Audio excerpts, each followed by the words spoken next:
ఇప్పుడే country delight యాప్ని download చేసుకోండి. Download the country delight app now.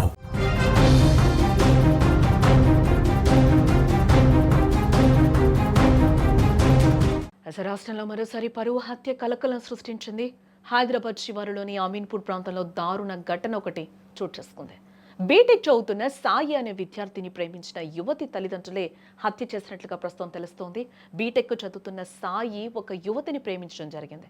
అయితే ఆ యువతి తరపు బంధువులు, ముఖ్యంగా ఆమె తల్లిదండ్రులకు ఈ ప్రేమ వ్యవహారం అస్సలు ఇష్టం లేదట. దీంతో వారు సాయిని అంతం చేయాలని నిర్ణయించుకున్నారు.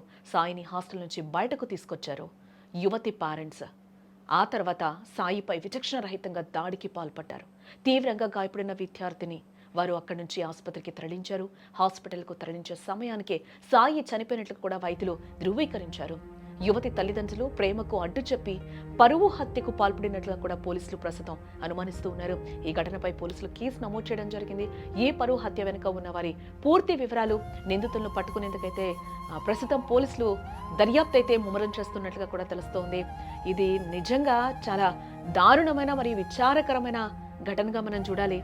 ప్రేమించుకున్న యువకుణ్ణి ఇలా దారుణంగా హత్య చేయడం సమాజంలో పెరిగిపోతున్న పరువు హత్యల సంస్కృతిని మరోసారి తెలియజేస్తుందని కూడా చెప్పొచ్చు. ఇష్టపడని కారణంతో ఒక యువకుడి ప్రాణాలు తీయటం అత్యంత క్రూరమైన చర్య కదా. ఇలాంటి ఘటనలు సమాజంలో భయాన్ని, అభద్రతా భావాన్ని పెంచుతున్నాయని చెప్పుకోవచ్చు. చట్టాలను చేతుల్లోకి తీసుకుని మనిషి ప్రాణానికి విలువ లేకుండా ప్రవర్తించడం సభ్య సమాజానికి గర్హనీయం. విద్యార్థి అయిన సాయికి భవిష్యత్తులో ఉన్న కలలు, ఆశలు ఈ దారుణంతో చిత్రమయ్యాయి. ప్రేమ వ్యవహారంలో విభేదాలుంటే వాటిని పరిష్కరించుకోవడానికి చట్టపరమైన మార్గాలు, సంప్రదింపులు మాత్రమే సరైనవి కదా. గతంలో కూడా చాలా వరకు మనం పరువు హత్యలు కూడా మనం గతంలో చాలా వరకు చూసాం. అమృత ప్రణయ్తో మొదలుపెట్టి ఈ రోజు సాయి వరకు కూడా అనేక పరువు హత్యలు జరుగుతూనే ఉన్నాయి. చట్టాలు వస్తూనే ఉన్నాయి.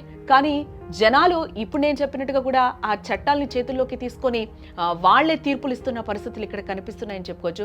అభంశుభం తెలియని ప్రేమించిన ఒక రీజన్తో ఈరోజు యువతి తల్లిదండ్రులు, యువతి కుటుంబ సభ్యులు ఈరోజు సాయి ప్రాణాలు తీసేసిన పరిస్థితి కనిపిస్తోంది.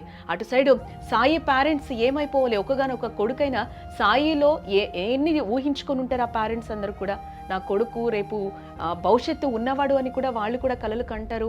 ఈరోజు ఆ పేరెంట్స్కి కూడా ఏం చెప్తారు, ఈరోజు ఎలాంటి సమాధానం ఆ పేరెంట్స్ని కూడా ఈరోజు ఎవరు ఓదారుస్తారు?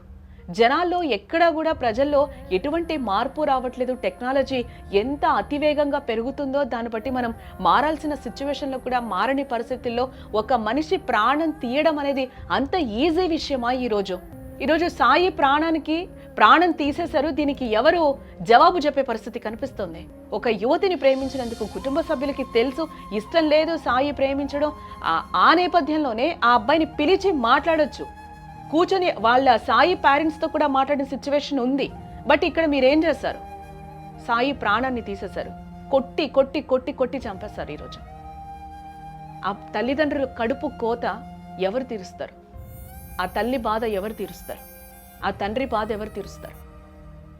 యువతి తల్లిదండ్రులు ఇలాంటి దారుణానికి పాల్పడడం తీవ్రంగా ఖండించాల్సిన విషయం. ఇక్కడ ఏ ఘటనకు పాల్పడిన వారిపై పోలీసులు కఠిన చర్యలు తీసుకోవాలని, బాధితుడికి న్యాయం జరగాలని మనం కూడా కోరుకుందాం. యువత ప్రాణాల రక్షణకు, పరువు హత్యల నిరోధంపై ప్రభుత్వం కఠిన నిర్ణయం తీసుకోవాలి.